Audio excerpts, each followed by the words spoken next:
Olá, bem-vindos a mais uma exploração focada. Hoje a gente vai mergulhar num material bem rico sobre os fundamentos da eletrônica. Isso aí.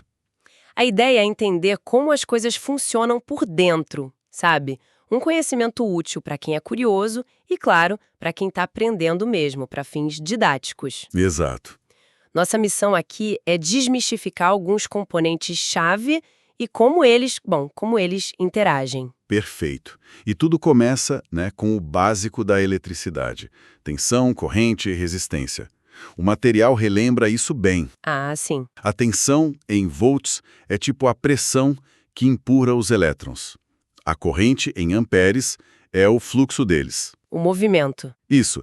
E a resistência, em ohms, é a dificuldade que esse fluxo encontra. Aí entra a famosa lei de Ohm, né? I igual a U dividido por R. Corrente é tensão sobre resistência. Ela que manda nessa relação. E é sempre bom lembrar da diferença entre corrente contínua, ACC, e a corrente alternada, ACA. Fundamental. ACC, tipo de pilha, bateria, flui sempre num sentido só, né? Exato. Já a ACA, da tomada, fica invertendo o sentido o tempo todo. Aqui no Brasil são 60 vezes por segundo, 60 Hz. Isso, 60 Hz. O material até menciona aquele caso curioso de Itaipu, né? Que gera 50 Hz do lado paraguaio e tem que converter para 60 Hz aqui para o Brasil. Verdade, bem lembrado. Bom, com essa base de eletricidade, o foco principal do material, e o nosso aqui também vai ser nos semicondutores, Certo. que são materiais fascinantes. Eles não são condutores perfeitos como um metal, nem isolantes como a borracha. Ficam no meio termo. E o legal é que dá para controlar como eles conduzem, né? Exatamente, esse é o ponto.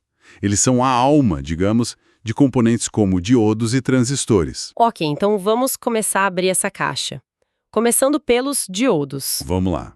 O material usa aquela analogia da rua de mão única para corrente. Acho que descreve bem, né? Mas como eles fazem isso? Então, a mágica está na junção PN. PN. Positivo-negativo. É a união de dois tipos de material semicondutor. Um tipo P, com falta de elétrons, e um tipo N, com elétrons sobrando, vamos dizer assim. Ah, entendi. Quando você aplica a tensão do jeito certo, positivo no lado P, negativo no N, que a gente chama de polarização direta, a junção deixa a corrente passar. Tem uma pequena queda de tensão, uns 0,7 volts por silício, mas passa. E se inverter? Aí, na polarização reversa, a junção bloqueia quase tudo. Funciona como um isolante. As figuras 10 a 14 do material ilustram bem isso. Legal. Então, essa capacidade de definir o sentido da corrente. Para que serve na prática? O material lista umas coisas. Há muitas. A aplicação mais clássica é a retificação, que é transformar CA em CC. Aquilo que a gente falou da tomada. Exato. 4 diodos montados numa configuração chamada ponte retificadora, como nas figuras 16 e 17, garantem que a saída seja sempre corrente contínua, mesmo que a entrada fique alternando. Essencial para quase tudo que é eletrônico. Faz sentido. E além de retificar, Proteção é outra função super importante. Um diodo em série por alimentação, tipo na figura 8, impede que o circuito queime se alguém ligar a bateria invertida. Acidentes acontecem, né? com certeza, evita dor de cabeça. E tem também os diodos roda livre, ou freewheeling. Figura 9 mostra um. Eles protegem outros componentes, como transistores. Como assim? Quando você desliga uma carga que tem bobina, tipo um relé ou um motor, ela gera um pico de tensão contrário. Esse pico pode queimar o transistor que estava controlando ela. O diodo roda livre dá um caminho para essa energia se dissipar sem causar estrago. Nossa, bem útil mesmo. O material fala de uns tipos específicos também. O diodo Zener, figura 18. Ele parece meio diferente. O Zener é especial. Ele é feito para conduzir ao contrário, na polarização reversa, mas só quando a tensão chega num valor específico, a tensão Zener. E para que isso serve? Para regular tensão. Ele mantém a tensão estável naquele valor Zener, muito usado para criar fontes de referência ou pequenos reguladores. E claro, não podemos esquecer dos LEDs. Ah, os LEDs, diodos emissores de luz, figuras 21 e 22. Esses estão por toda parte. Literalmente. desde as luzinhas de status nos aparelhos, figuras 23 e 24, até aqueles displays de 7 segmentos para mostrar números, figura 26. E como eles funcionam? Basicamente, convertem eletricidade em luz. Exatamente. E são muito eficientes nisso. Um ponto crucial que o material ressalta, e é bom para quem está aprendendo, sempre precisa de um resistor em série com o LED. Para quê? Para limitar a corrente. Senão o LED queima rapidinho. A figura 25 até mostra como calcular esse resistor. É um cálculo básico, mas fundamental na prática. Entendi. Então, se o LED transforma a eletricidade em luz, tem o contrário, algo que transforma a luz em eletricidade. Tem sim. É o fotodiodo, figura 27. Ah! Ele faz exatamente o inverso. A luz bate nele e ele gera uma correntinha, ou muda a resistência. Essencial em controles remotos, que usam luz infravermelha, e em vários sensores óticos. E juntando um LED e um fotodiodo. Dopladores, figura 32. Eles combinam um emissor de luz LED e um detector fotodiodo, ou fototransistor, no mesmo pacote, mas isolados eletricamente. Isolados? Como assim? O sinal entra, acende o LED interno, a luz cruza um espacinho isolante e atinge o fotodiodo, que gera o sinal na saída. Não tem contato elétrico entre entrada e saída. E qual a vantagem disso? Isolar circuitos.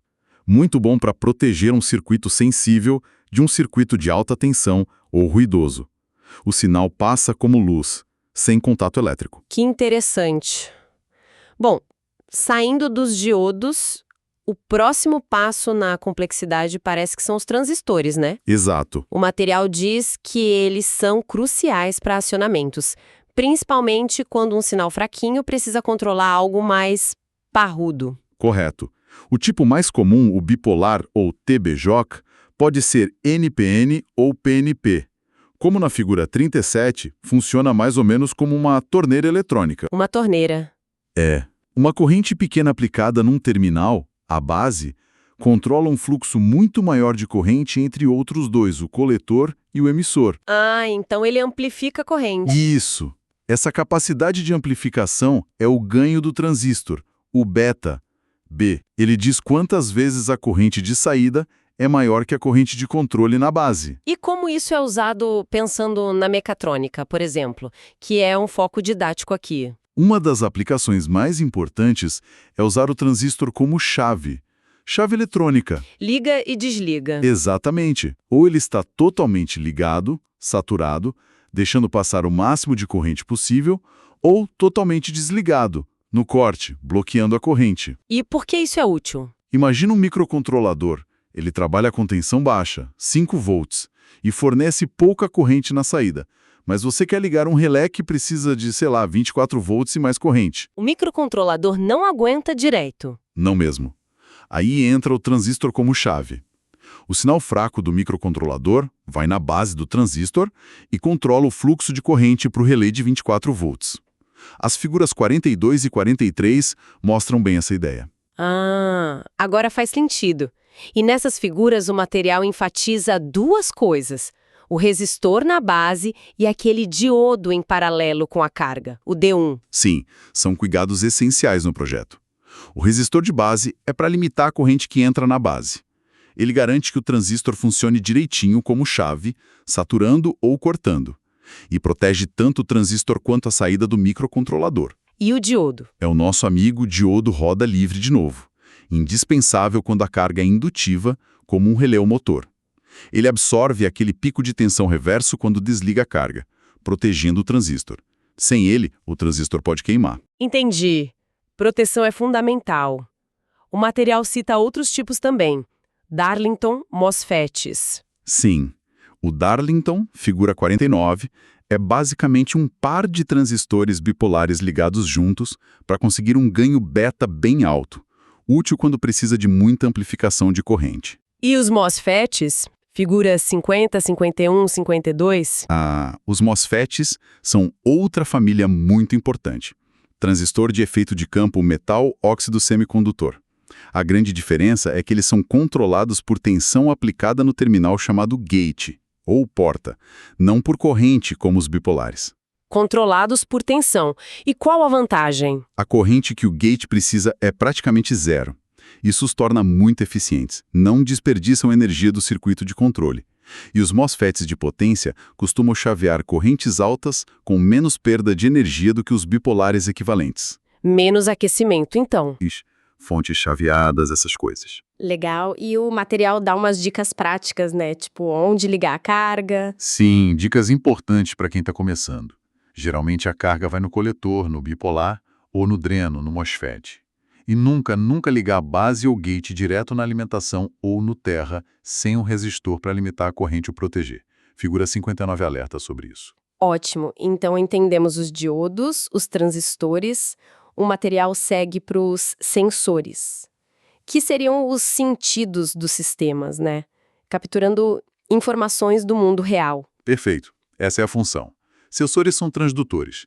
Eles pegam uma grandeza física, temperatura, luz, posição, pressão, o que for, e convertem num sinal elétrico que o sistema possa entender. E tem tipos diferentes de sinal. Basicamente, dois tipos de saída. Sensores digitais, que dão uma resposta sim-não, ligado, desligado, tipo um sensor de presença simples, e os analógicos, cuja saída varia de forma proporcional à grandeza que está sendo medida, como um sensor de nível que diz a altura exata da água, como na figura 112. E a variedade de princípios físicos é enorme. O material lista vários. Eletromecânico, tipo chave fim de curso, figura 123. Ópticos, com luz, figura 124 a 127. Indutivos. Os indutivos, figura 136 e 137, são ótimos para detectar metal sem contato, muito usados na indústria. Capacitivos também, né? Figura 138. Isso, os capacitivos detectam a proximidade de vários materiais, não só metal. E tem os de temperatura, claro, termistores, PTC-NTC, termopares, figura 155, e os de posição. Posição, tipo potenciômetros, encoders, figura 161, 163 a 166. Nossa, quanta coisa! Como escolher o certo? Depende totalmente da aplicação. Sensores óticos são versáteis, mas o material até conta um caso do Jaime, página 108, onde a luz do sol atrapalhava. Podem sujar também. E os indutivos? São super robustos para detectar metais mesmo em ambiente sujo. Indústria adora. E carros também usam muito, tipo nos freios ABS, na injeção. Capacitivos pegam quase tudo. E para temperatura e posição? Para temperatura, termistor é comum para faixas normais. Para temperaturas muito altas ou baixas, ou mais precisão industrial, aí são os termopares. Eles geram uma tensãozinha pela diferença de temperatura, o efeito Seebeck. Tem vários tipos, J, K, T, cada um para uma faixa. E posição? Para medir rotação ou posição com precisão, os encoders são campeões. Essenciais em robôs, máquina CNC, controle fino de motor. Entendido. Depois de ver os componentes que sentem o mundo, o material vai para o mundo digital. Explica por que o digital é tão vantajoso, mesmo o mundo sendo analógico. É um ponto crucial. Sistemas digitais trabalham com níveis definidos, 0 ou 1, baixo ou alto. Isso os torna muito mais resistentes a ruído elétrico do que sinais analógicos, que variam continuamente. Mais confiáveis, então. Sim.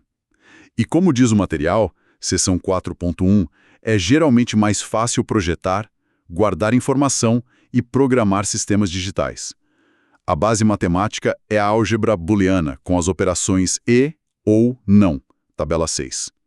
E isso é implementado com portas lógicas. Que são feitas de quê? Transistores. Tudo se conecta. E aí, juntando tudo isso, chegamos nos microcontroladores. O material detalha o PIC16F877A. Figuras 221, 222 são tipo um cérebro num chip. Exatamente essa a ideia. O microcontrolador integra tudo que é essencial de um computador pequeno num único chip. Tem a CPU para processar, tem memória para o programa, ROM, flash, e para os dados, RAM, tem os pinos de entrada e saída I/O para conectar com o mundo. Sensores, atuadores. Isso. E geralmente vem com periféricos junto, conversores analógicos digitais ADC para ler aqueles sensores analógicos, saídas PWM para controlar coisas como velocidade de motor ou brilho de LED de forma quase analógica, figura 256, e interfaces de comunicação. A seção 5.2.2 descreve bem essa integração. Mas para ele fazer alguma coisa precisa de instruções, né? Precisa programar. O material fala de assembly, mas principalmente de C, seção 5.7. Correto. Programar é escrever a sequência de passos que o microcontrolador vai seguir. Isso vira um arquivo binário, geralmente um .h-hex, seção 5.2.3, que é gravado nele. E por que C é tão usado? Assembly é muito baixo nível, muito direto no hardware, mas bem complicado. C é uma linguagem de mais alto nível, mais fácil de ler, escrever e, muito importante, de levar o mesmo código para outros microcontroladores. Virou o padrão da indústria embarcada. E o que o material mostra de C para começar? Ele dá uma boa base. Mostra a estrutura principal do programa, o void main, como controlar os pinos para ligar e desligar coisas, output, high-low, fazer pausas, delay MS, ler entradas, input. Estruturas de controle também.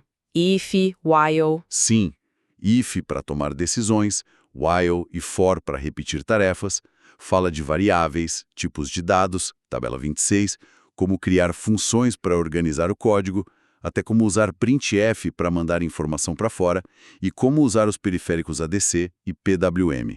São os blocos para construir qualquer programa. Ufa! Foi uma jornada e tanto mesmo. A gente partiu do básico da eletricidade. Passamos pelos diodos controlando o fluxo, os transistores como chaves ou amplificadores. Vimos como eles formam a base dos sensores que percebem o mundo. E como a lógica digital processa tudo isso, culminando no microcontrolador. Que é esse componente incrível que junta tudo, processamento, memória, interfaces e executa um programa para fazer, bom, quase qualquer coisa hoje em dia. Exato.